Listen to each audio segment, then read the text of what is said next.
Hello friends, welcome back to my channel. आज मैं आपके लिए सीटेट के जो प्रीवियस ईयर में से जो इम्पॉर्टेंट क्वेश्चन है वो मैं आपके लिए लेकर आई हूँ। चलिए स्टार्ट करते हैं अपना वीडियो। अगर वीडियो अच्छा लगे तो लाइक करें, शेयर करें और सब्सक्राइब करें।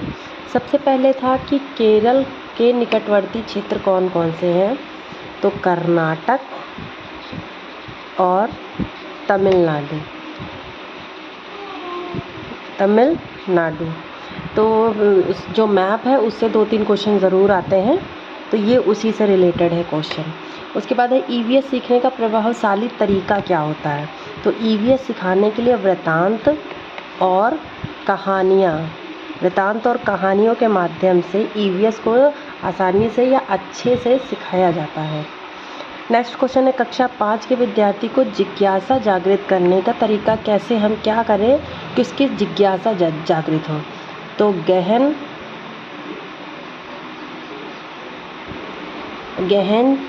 जांच परक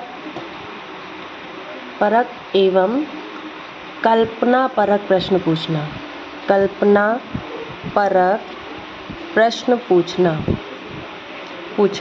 मतलब वो ऐसे प्रश्न पूछे जिसमें अपना दिमाग लगाए, कल्पना करे, अपने मन से बताए, तो ये किस में आएगा, इसी में गहन जांच पड़ताल और कल्पना का विकास करें। नेक्स्ट है एक विलय की विघटन दर क्या होती है, पूछा गया था। तो एक विलय की विघटन दर सतह के क्षेत्र पर निर्भर करती है। किस पर निर्भर करती है, सतह के क्षेत्र पर निर्भर करती है एक विलय की विघटन दर। स्थानांतरित खेती कहाँ होती है, स्थानांतरित खेती होती है उत्तरी पूर्वी क्षेत्र में। ठीक है, स्थानांतरित खेती जो है कहाँ होती है, उत्तरी पूर्वी क्षेत्रों में। इसे झूम खेती के नाम से भी जानते हैं। इसके बारे में बहुत पूछा जाता है, तो इसे डिटेल से भी पढ़ सकते हैं आप लोग, इसके बारे में आता है। उसके बाद है सतह का क्षेत्र और तापमान दोनों को अगर कम कर दिया जाए तो वाष्पीकरण की प्रक्रिया में क्या फ़र्क पड़ेगा। हाँ, तो सतह का क्षेत्र और तापमान अगर दोनों कम कर दिया जाए तो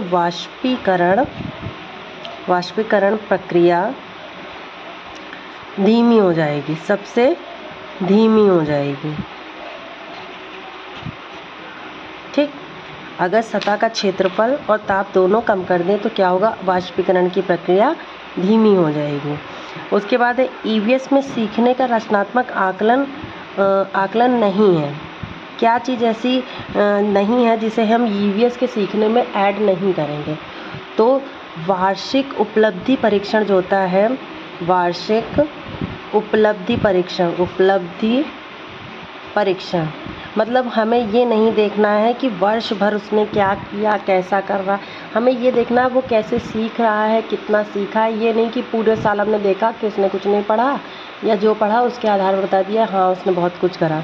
तो ये रचनात्मक आकलन का मतलब होता है रचना करके, एक्टिविटी करके सिखाना।